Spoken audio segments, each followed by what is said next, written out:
Salut les amis, c'est Guillaume. Alors aujourd'hui je suis là pour une vidéo, puis pour en fait une série de vidéos. Confinement oblige, j'ai eu le temps de penser à pas mal de choses, à qu'est-ce que j'ai envie de vous partager.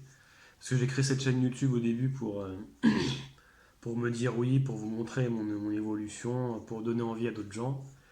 Puis j'ai envie de vous partager des choses qui me font sens pour moi et que j'ai envie de vous partager. Ça peut être dans tous les sens, hein. Donc c'est pour ça que j'appelle ça les chemins de Yom, les différents chemins, les différentes possibilités. Donc là je vais mettre un peu plus de contenu sur cette chaîne-là. Donc il y a une partie là, je vais faire une série de vidéos sur une partie que j'aime bien, ce sont les produits ménagers, cosmétiques, le linge fait maison. Parce qu'il y a 2 ans et demi, j'en ai eu marre de faire d'acheter. Du coup, ça fait de l'argent, ça fait de l'emballage, et puis les produits sont pas souvent, voilà quoi, très bons pour l'environnement quoi, ni bons pour moi quoi. Donc je me suis mis là il y a 2 ans et demi. Enfin, on m'a initié au tout début, et après j'ai continué dans la lancée. Donc là, je vais vous partager la première recette du jour, toute simple. La première, celle-là se fait assez rapidement. Normalement, vous pouvez trouver les produits rapidement. Du coup, je le mets dans un contenant comme ça. C'est le produit multisurface, tout est fait. Donc, je nettoie toutes les surfaces possibles qui existent, que ce soit ma cuisine, tout ce qui est bois, carrelage, chrome, tout ça. Ça détartre tout, ça nettoie tout. Et j'utilise ça aussi pour les carreaux.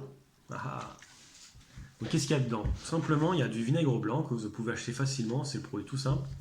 Donc là, j'ai mis un tiers de vinaigre blanc dans ce flacon à 500 millilitres. Donc un tiers de vinaigre blanc et le reste en flotte. Ça vous fait un mélange, vous mélangez, c'est très facile à mélanger. Et derrière, pour 500 millilitres de contenance, vous pouvez rajouter 10 gouttes d'huile essentielle de ce que vous voulez. Donc moi, j'utilise du citron et des fois de la menthe. Donc celui-là, j'ai mélangé les deux. En tout, ça doit faire 10 gouttes, vous faites comme vous voulez. C'est pour la senteur. Et puis vous assurez que ça sent super bon. Ça sent beaucoup moins le vinaigre vu qu'il est dilué dans l'eau.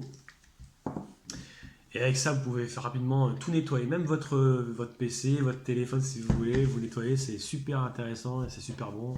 Et c'est très économique, quoi. Pour ceux qui n'auraient pas d'huile essentielle à portée de main, parce que c'est comme ça fait de l'argent à dépenser quand même là-dessus, j'ai trouvé une autre technique qui permet de remplacer l'huile essentielle. En fait, ce que je fais, c'est que je récupère mes pots d'orange, donc côté économique, quoi. Je récupère soit des pots d'agrumes, là c'est des pots d'orange, ça peut être des pots de citron, pots de ce que vous voulez, quoi. Là, je les fais macérer dans de l'huile. Non, de l'huile, c'est pas de l'huile, c'est du vinaigre blanc. Donc je les fais macérer, là ça va faire quasiment une semaine. Je laisse 2 semaines. Là, on sent déjà moins le vinaigre blanc, on sent beaucoup plus l'agrume, mais on sent encore un peu. Donc je vous conseille, vaut mieux 2 semaines de macération. Comme ça, si vous voulez, c'est un petit pot, mais vous pouvez faire un gros pot avec une grosse contenance pour faire macérer les pots d'orange. Ça vous fait déjà du vinaigre blanc tout prêt avec l'odeur. Vous mettez directement votre mélasse là-dedans, quoi. Et ça vous fait directement ça. Ça évite de mettre de l'huile essentielle avec. Donc voilà. C'était le partage du jour, très simple. Amusez-vous maintenant à tout nettoyer avec ça. C'est super intéressant. Moi, je mise que par ça. Voilà. Et ben, ce sera fini pour aujourd'hui. Ce sera pour d'autres vidéos, pour d'autres recettes. À très vite. Dites-moi dans les commentaires si vous voulez des recettes précises. J'ai plein de recettes, hein. Donc j'en utilise quelques-unes. Il y en a que je peux faire, que je peux pas encore faire parce que je dois aller dehors et là je suis confiné. Mais je vous prépare d'autres petites recettes sympathiques pour changer votre quotidien sur les produits ménagers, pour ne plus en acheter au magasin. Voilà. Allez, salut à tous. Wouh!